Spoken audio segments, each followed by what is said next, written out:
Buen día, amigos. Bienvenidos a un episodio más del Hubiera Sí Existe.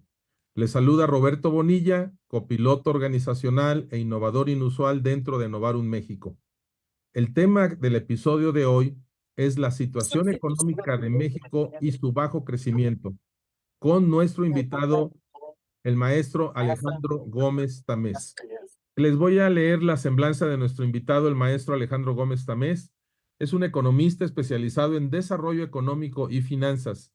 Tiene una licenciatura en economía por el Tecnológico de Monterrey y una maestría en desarrollo económico por la Universidad de Wisconsin en Madison. Es director general de Concamín y también de su empresa de consultoría GAE AP, una empresa enfocada de análisis económico y financiero. Además, es analista, columnista, conferencista y colaborador en medios y plataformas como Economex Podcast y con una destacadísima trayectoria en el análisis de la economía mexicana. Ha sido invitado a dar conferencias tanto dentro como fuera de México sobre tendencias macroeconómicas y escenarios económicos futuros. Es un placer, Alejandro, tenerte aquí. Te doy la más cordial bienvenida. ¿Cómo has estado, Alejandro? Qué gusto verte por aquí. Gusto, gusto estar con ustedes. Un placer saludarte. Como siempre, pues nos conocemos desde hace muchos años y como lo dices en tu introducción, eres un copiloto organizacional. Nos has ayudado mucho en las diferentes partes donde he estado, ahí concretamente en la Cámara de Calzado y pues la verdad siempre un gusto platicar contigo e intercambiar puntos de vista. Sí, pues mira, como te platicaba y escogimos un tema, tú lo propusiste, me pareció excelente, muy oportuno para el momento que vivimos, sobre la situación económica de México en el momento actual, en este 2024, en el umbral de la transición en la presidencia, pero con una acentuación muy particular sobre el bajo crecimiento económico que ha tenido nuestro país. ¿Qué te gusta? Los últimos 3 o 4 sexenios, más o menos. Sí, Y bueno, la tasa de crecimiento de nuestro país, pues ha venido a menos. De hecho, por ejemplo, si agarramos todos los trimestres del sexenio de Cedillo, crecimos a un promedio del 3,6%. Luego con Fox crecimos a un 1,8% en promedio. ¿Mm? Con Calderón 1,5%. Con Peña Nieto básicamente un 2%, y con López Obrador pues ha sido la tasa más baja desde Miguel de la Madrid. Con López Obrador habríamos crecido 1,1% en promedio. Sí, Entonces cada vez estamos peor y también pues cada vez más endeudados. sí, desafortunadamente. Y bueno, la idea, como te comentaba, es que nos vayamos al pasado. Elige tú el periodo de años hacia atrás, 10 años, 15 años, 20 años, 30 años, los que gustes, para explorar qué hubiéramos hecho en ese pasado para que hoy tuviéramos una realidad diferente en México, un país más pujante, con mayor crecimiento, con menor pobreza, menor desigualdad, en fin, todas las variables económicas y socioeconómicas que se impactan directa e indirectamente a través de un crecimiento como es el indicador del PIB o del Producto Interno Bruto. ¿Cuántos años te gustaría que nos fuéramos para atrás para explorar el hubiera? Pues yo creo que sería correcto regresarnos al sexenio de Salinas de Gortari. Ok, ok. Y bueno, escojo ese periodo porque pues con Salinas de Gortari fue que empezamos a transformar la economía a algo que yo diría pues mal llamado modelo neoliberal, pero básicamente pasamos de una economía con una alta presencia por parte del Estado a una economía donde la iniciativa privada tenía pues un papel más importante. Hay que recordar que antes teníamos en el sexenio, por ejemplo, de Miguel de la Madrid, más de 1,200 empresas paraestatales, el gobierno estaba en todos lados, Qué no barbaridad. había, no había libre comercio, Ujú. el tipo de cambio era un tipo de cambio controlado, y pues fue con Salinas que esto empezó a cambiar.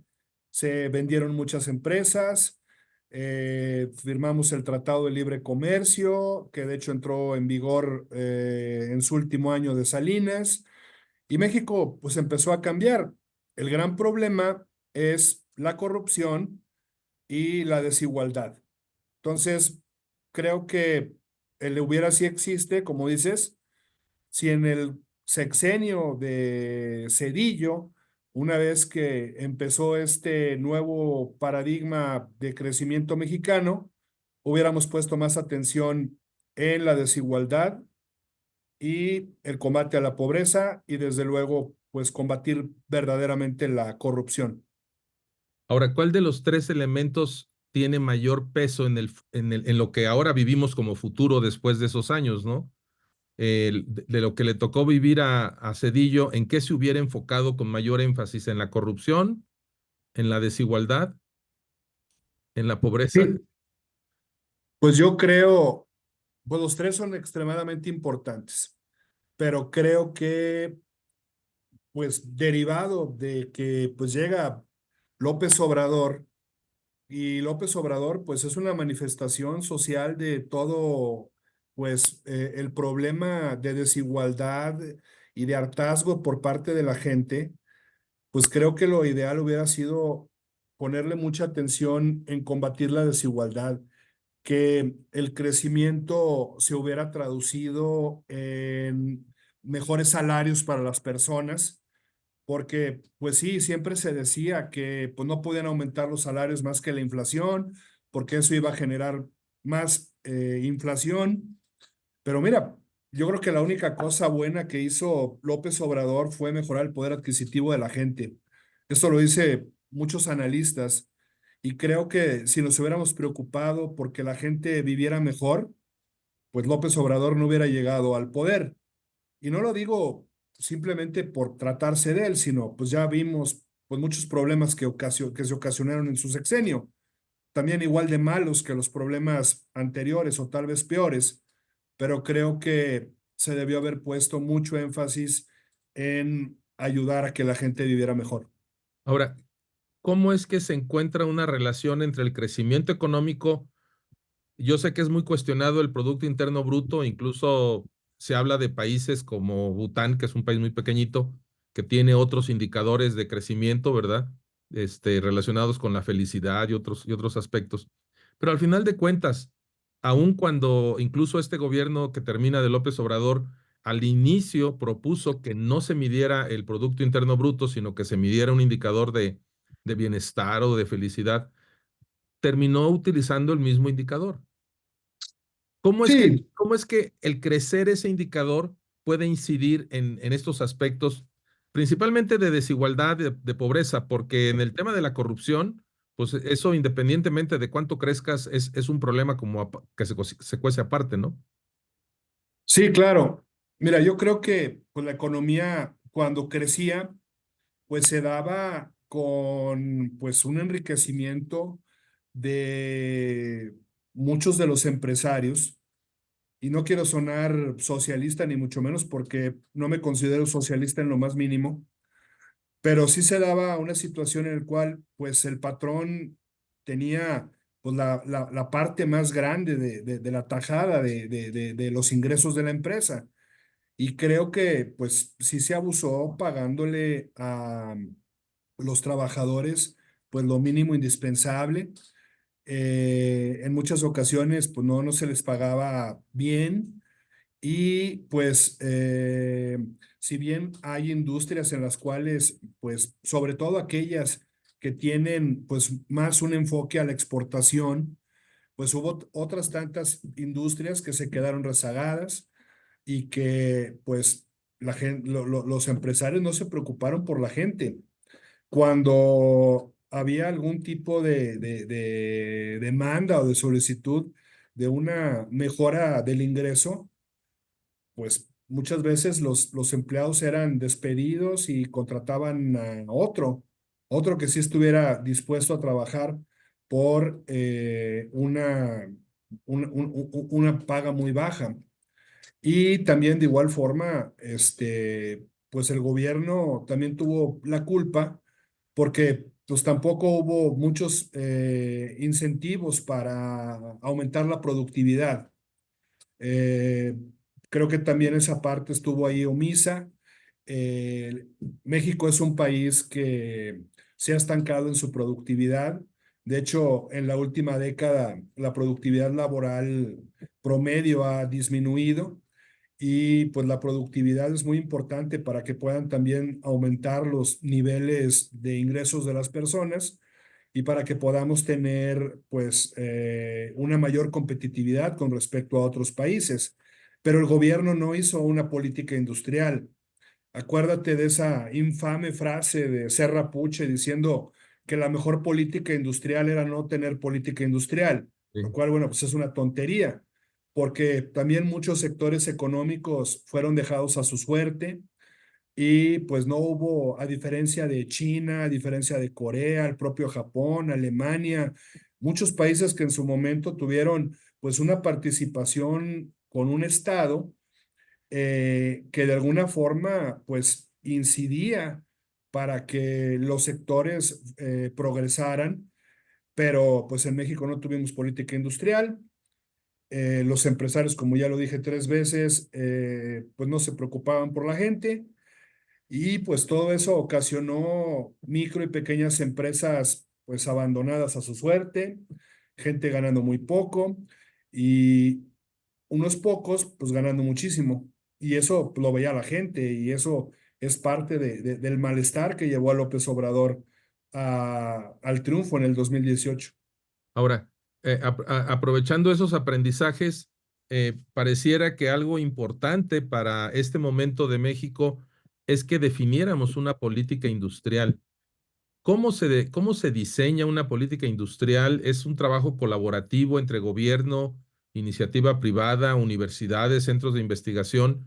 ¿Cuál sería la política industrial que en un momento dado nos pudiera dar una posibilidad de construir mejores futuros para México? Sí, bueno, con López Obrador hubo esfuerzos aislados por generar una política industrial. De hecho, ahí estuvo Tatiana Cloutier en la Secretaría de Economía, estaba Héctor Guerrero como subsecretario, y ahí fueron los primeros esbozos. Con Raquel Buenrostro se avanzó otro poquito, pero la verdad es que pues, nos quedamos muy lejos de una verdadera política industrial. En Concamín, donde pues yo soy director, aunque esta entrevista es en mi carácter de consultor Sí. de GAEAP, pues construimos una propuesta de política industrial donde nosotros, por lo que visualizamos, pues es un estado desarrollador. Y esto, pues, en alusión a lo que comentaba hace un momento, de cómo naciones como China, Alemania, el propio Estados Unidos tuvieron, pues, a un Estado que en colaboración con la iniciativa privada, con el sector académico, con el sector laboral, pues generaba, pues, una mayor prosperidad. Y, pues, por ejemplo, en la política de Concamín, obviamente visualizamos que es muy importante desarrollar la infraestructura y desafortunadamente vemos que en los presupuestos de egresos, pues cada vez se destinan menos recursos a el desarrollo de infraestructura. Obviamente se debe buscar que haya más empleo formal y que sea un empleo bien remunerado. Se debe fomentar la innovación, hay que fomentar las cadenas de valor, desde luego desarrollar el sector energético de gas y agua, que pues en este sexenio fue un gran problema y ahora estamos pagando cuellos de botella porque no podemos capitalizar el nearshoring porque no hay energía suficiente y tampoco hay agua suficiente en diferentes partes del país. Obviamente tenemos que apostar a que haya una mayor productividad laboral, eso requiere capacitación de la gente, obviamente que las empresas puedan invertir en maquinaria y equipo, pero pues no hay incentivos fiscales para la inversión, por el contrario. De igual forma, pues se debe buscar que haya una diversificación económica, el desarrollo regional, que es parte de esta desigualdad, porque vemos en México cómo el norte se desarrolló muy bien, el centro tiene estados de vanguardia como Querétaro, como Guanajuato, Jalisco. la propia Ciudad de México, desde luego, y luego tienes el sur, donde pues, los niveles de productividad y de subdesarrollo son muy elevados. Y obviamente, pues todo el tema del desarrollo de capacidades y talento humano. Digo, de alguna forma, Sí. todos estos elementos deben estar ahí en la política industrial y como tú bien dices, pues es una labor pues de lo que se llama la pentahélice. A ver, ¿quiénes integran la pentahélice?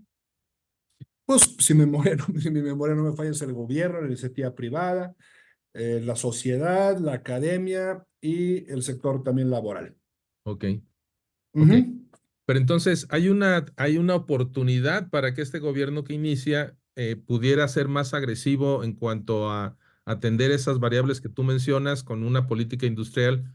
Me gusta mucho el concepto de regionalizar el país, que no es balcanizarlo, ¿verdad? Regionalizarlo para que se puedan diseñar programas de desarrollo acordes a las realidades de cada una de esas, valga la redundancia, regiones del país. Pero por otra parte, todo parece indicar que los empresarios también tienen tarea pendiente por hacer en cuanto a mejorar las condiciones laborales de sus trabajadores. Sí, desde luego, todo el mundo tiene una responsabilidad y claro que ahora que está por iniciar el gobierno de Claudia Sheinbaum, pues es una magnífica oportunidad para que se implemente pues una política industrial que sea inteligente, que sea moderna. No queremos proteccionismo, no queremos sustitución de importaciones. Queremos pues que haya un Estado que dé los incentivos y que apoye a las empresas para que puedan crecer y que puedan generar mejores empleos. Entonces, obviamente la tarea es diferente en el norte respecto al centro y obviamente pues hay que hacer mucho en el sur. Creo nuevamente, yo no de ninguna forma secundo el gobierno de López Obrador, lo quiero dejar muy claro, creo que tiene o tuvo muchos errores, muchas áreas de oportunidad, pero otra cosa que se le debe reconocer, pues es que él sí volteó a ver al sur. Y en ese sentido, bueno, de hecho, en el más reciente informe trimestral del Banco de México, pues es claro que los estados que más se desarrollaron y que más crecieron, pues son los del sur, Ahora, ahí pero todavía faltaría ver, falta. sí, faltaría ver si ese desarrollo que se hizo con una inversión multimillonaria se va a autosostener con el paso del tiempo, ¿sí? Así es. Desde luego hay que llevar empresas, hay que capacitar a la gente. Yo conozco muchas empresas que han querido instalarse en el sur, pero no han podido porque no encuentran la infraestructura. Eso es muy importante, falta mucha infraestructura. Y en segundo lugar, pues el tema de la gente. Creo que el proyecto del corredor interoceánico es algo que debe llevarse a cabo y concluirse debidamente. Creo que eso va a ayudar muchísimo a la región. Pero bueno, el asunto es, como bien dices, pues empezar, tener esta política industrial. Y si recuerdas, pues el primer punto que mencioné de los elementos, pues es el desarrollo de infraestructura. Deberíamos, por parte del sector público, estar destinando al menos el 5% del PIB en el presupuesto de egresos para la infraestructura y pues estamos apenas designando o asignando, mejor dicho, el 3%. Entonces, hay que Pero meterle mucho ahí, pero el problema es tres por que ciento con todo y Tren Maya y Dos Bocas. sí, así es, 3% con todo y eso. Entonces, pues hace falta mucho y el problema es que como tenemos un enorme déficit fiscal, pues no hay recursos y pues erogaciones de más o menos 1.2 billones de pesos al año en pago de intereses de la deuda, pues eso pues es una cantidad casi similar a lo que se destina a la infraestructura. Entonces, pues está muy, muy acotado el presupuesto. Deberíamos tener una reforma fiscal que pues se traduzca en aumentar el número de contribuyentes, no cobrarle más a los que siempre pagamos y obviamente, pues el recurso que se obtenga no debe ser para darlo en dádivas y en ayudas sociales. Deberíamos tener una mayor recaudación que se traduzca en más infraestructura para la competitividad del país.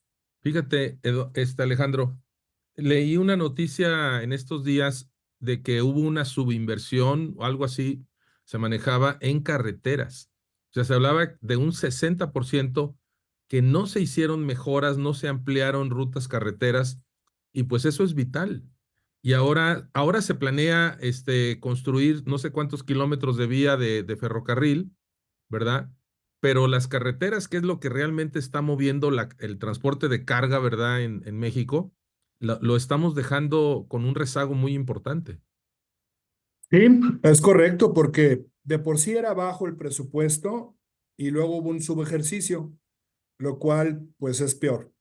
Pero también esos subejercicios obedecen a que la Secretaría de Hacienda, pues una cosa es lo que pone en el presupuesto y otra cosa es que no se lo suelta a las otras secretarías. Pero es parte, pues, de este problema de, pues, estarle regalando el dinero a la gente, que por un lado, bueno, sí hay gente que lo merece y lo necesita y está muy bien, Ujú, pero el asunto es que eso nos está costando demasiado a todos. Es mucho dinero y pues son demasiadas las necesidades. Yo soy de la idea de que sí, pues se le debe apoyar a la gente, pero también sería mucho más efectivo pues tener una política que se traduzca en más y mejores empleos bien remunerados, y esa pues sería pues la manera idónea para que la gente pues salga de la pobreza. Y digo, los adultos mayores, pues esos hay que seguirlos apoyando y está muy bien que se les dé su dinerito. Creo que eso está muy bien, pero pues hay otra gente que podría estar trabajando. No les voy a decir como les dijo Vicente Fox porque es una grosería, pero pues sí. esa gente debería estar trabajando siempre y cuando, bueno, pues los empleos estén ahí, que sean formales, bien remunerados. Fíjate, trayendo aprendizajes del pasado, hay tres temas que me gustaría que pudieras elaborar un poco más en cosas que podemos hacer hoy. Uno es, o sea, definitivamente el tema de la corrupción, porque sexenio tras sexenio no es el primer presidente que dice que va a erradicar la corrupción y pareciera que terminan con una situación irregular mucho más grande que el presidente anterior. Uno es la corrupción. Mencionaste la educación en el sentido de la capacitación de los trabajadores, o sea, de cómo las empresas tienen que reconocer el hacer esas inversiones propiamente dichas, pero también viene un tema de un lastre educacional en el sector público, ¿verdad? De educación básica, media superior, superior, que a lo mejor tampoco estamos formando las competencias que requiere el mundo de hoy. Y otro tema que no hemos tocado es el de los emprendedores, ¿sí? El de los emprendedores, que también pudiera recuperarse ese tipo de apoyos que se daban en el pasado. Yo, tema de la educación desde la óptica de una política industrial, pero desde luego tiene que haber un sistema educativo, tiene que haber un sistema de salud, tiene que haber seguridad pública, tiene que haber Estado de Derecho. Desde luego, son esferas que son también muy importantes para que la política industrial pueda florecer. Y desde luego que hubo un retroceso en el sistema educativo en este sexenio. Hubo también un retroceso en el tema de salud, lo cual pues merma la productividad de las personas cuando pues, no están bien atendidas o bien cuidadas. Entonces, pues sí, son temas que están ahí y que desde luego pues se deben pues atender. Y lo del que dijiste de los emprendedores, claro, claro.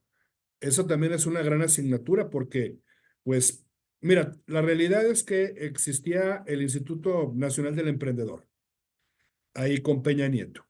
Y pues es un programa de claroscuros, porque hubo gente muy capaz que tenía sus proyectos, fueron apoyados y sirvió mucho. Pero la realidad es que también hubo graves de malos manejos, graves situaciones de malos manejos. Y bueno, pues este gobierno, fiel a su costumbre, pues en lugar de corregir, destruyó. y quitaron todos los apoyos a las MIPYMES. Ujú. Pero creo que un Instituto Nacional del Emprendedor bien llevado, pues es algo que necesitan los jóvenes, es algo que necesitan pues pues muchas mujeres que también quieren emprender, que son amas de casa, pero que requieren pues el apoyo y hoy por hoy pues no está. Es pues rásquese cada quien con sus uñas. Si acaso algún apoyo a nivel estatal, pero a nivel federal no hay nada. Oye, fíjate que tuve la oportunidad de participar en una conferencia internacional el sábado pasado, fue de naturaleza virtual, y yo les comentaba a los participantes que la migración, que se ve como un gran problema en muchos países, pudiera convertirse en la solución en el futuro, por temas también de la reducción de la tasa de natalidad y en un momento dado, ¿cómo podría México capitalizar ese flujo de migrantes que van fuertemente atraídos por Estados Unidos y que hay regiones en el país en donde ya no se encuentra mano de obra, ya no se encuentran trabajadores? Sí, claro, claro, es verdad, la tasa de desocupación en México ha estado en los niveles más bajos, pero también es cierto que los niveles de informalidad laboral pues andan por ahí del 55%, es decir, 55 de cada 100 personas que trabajan en México están en la informalidad y también pues eso es parte de la razón por la cual nuestro desempleo es tan bajo. Pero bueno, en el tema de los migrantes, sí, desde luego hay programas por parte de lo que se considera, bueno, pues los refugiados, que esos sí tienen un permiso para trabajar y sé que hay refugiados trabajando en diferentes empresas. Otros tantos pues, migrantes pues son meramente migrantes en tránsito, pero pues ahí habría que ver los temas de pues dónde están ubicados y pues todo el tema también de cuánto tiempo va a tardar en que pues les vayan a dar su visa, si es que se las dan, etcétera. Pero bueno, el tema es que hoy por hoy ya hay forma de contratar migrantes siempre y cuando estos tengan el estatus de refugiados. Ah, ok. Mira, tratando de resumir, yo veo como acciones en cuatro niveles. El que nosotros como ciudadanos pudiéramos incidir en el gobierno federal, ¿verdad? En el gabinete nuevo, para transmitir estas inquietudes, estas ideas, que pudiera encontrarse esos caminos y quizás ese eco, ¿verdad? Probablemente. No está de más intentarlo, pero también el siguiente nivel sería hacer planes de desarrollo regional, no necesariamente esperando que el gobierno los active, ¿sí? Sino que los mismos gobernadores de esa región autoconformada, ¿verdad?, crearan su propio plan de desarrollo. El otro sería a nivel estatal y el último, pues a nivel municipal, que todavía se verían más limitados, ¿no? Porque hay un tema también de distribución de los impuestos de los estados que aportan muchos impuestos y luego reciben menos, pero ¿en dónde verías tú más probabilidad de poder tener éxito en los últimos 7 minutos que nos quedan? Que sí hay una buena probabilidad de que podamos construir una política industrial con el gobierno entrante de Claudia Sheinbaum.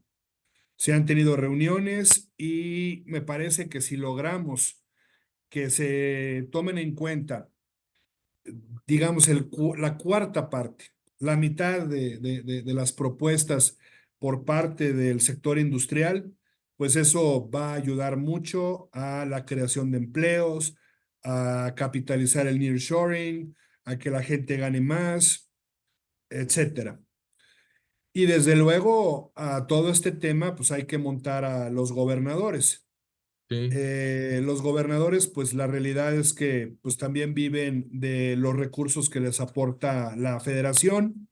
Tenemos ahí un pacto fiscal donde, pues sí, estados como Nuevo León, pues aportan más de lo que les dan en participaciones, coexistiendo con estados como Chiapas, donde pues reciben mucho más de lo que ellos aportan en la recaudación. Pero al final de cuentas, debido al pacto fiscal federal, los gobernadores realmente no tienen mayores recursos. Creo que en promedio los recursos propios de los gobiernos estatales rondan aproximadamente el 10% de todo su presupuesto. Entonces, imagínate, el 90% lo obtienen de la federación. Entonces, pues hay que sumarlos para que en la medida de lo posible, pues estén los proyectos regionales, sobre todo en el sureste, para pues desarrollar la infraestructura y que llegue más inversión. Y desde luego con los proyectos de educación básica, la educación en el lugar de trabajo, la educación dual, etcétera. Y bueno, pues los municipios, como tú bien dijiste, pues en menor medida son los que tienen todas las broncas y los que tienen menos recursos, pero también obviamente pues tienen que facilitar a lo mejor la parte de la tramitología, la parte de pues tener la infraestructura ya local en buen estado, etcétera. Pero es un tema donde todos los niveles de gobierno deben participar, obviamente el empresariado pagando bien, teniendo buenas prácticas, invirtiendo en el negocio y dejando atrás estos dichos que son tan comunes como empresa pobre con empresario rico. Ujú. Desde luego la academia también tiene mucho que aportar. En el sentido pues de tener pues toda esta parte de la capacitación y obviamente los planes de estudio para la educación media superior, la educación técnica, que es muy importante ahora en día, y pues desde luego la sociedad y pues la parte también laboral, los sindicatos, etcétera, ¿no? Pero pues es una labor de todos. Nadie lo ha podido hacer en los últimos 5 sexenios. Ojalá que en este próximo veamos alguna mejoría. Pero el punto fundamental creo que es haber dejado de lado esa tonta teoría de que la mejor política industrial era no tener política industrial. Sí, fíjate que para terminar, me viene a la mente un concepto que se conoce como Superordinate Goal o una meta de orden superior, que es aquella que todos queremos lograr, pero que nadie la puede lograr por sí solo. Entonces, como que tiene mucho que ver con esa unión de hacia una visión de país diferente y que lejos de polarizarnos, y lejos de las diferencias en un momento dado de puntos de vistas políticos, el partido que esté en este momento dado como responsable del rumbo del país, haga esa gran suma, como tú dices, con que nos escuchen un 25, un 50% de las propuestas que se amalgamen con las que ellos tienen y que empecemos a unir al país, pudiéramos hacer la diferencia hacia el futuro. Alejandro, pues te Sí, agradezco coincido. tiempo. Sé que tienes más compromisos, agradezco el espacio que nos dice en tu agenda y sigamos en contacto, sigamos mexicando, Alejandro. Sí, Roberto, al contrario, muchas gracias por la oportunidad. Digo, fue media hora, pero se pasó de volada. Y pues sí, creo que es importante platicar de estas cosas, que se conozcan, que más personas se sumen, porque pues hay mucho por hacer por este país. Y pues nuevamente, muchas gracias. Gracias. Y claro, estaremos en comunicación. Seguimos en contacto. Gracias. Amigos, Al esto fue contrario. Conexión Novarum, un episodio más del Hubiera si existe con el maestro Alejandro Gómez Tamés. Saludos a todos. Buenas noches.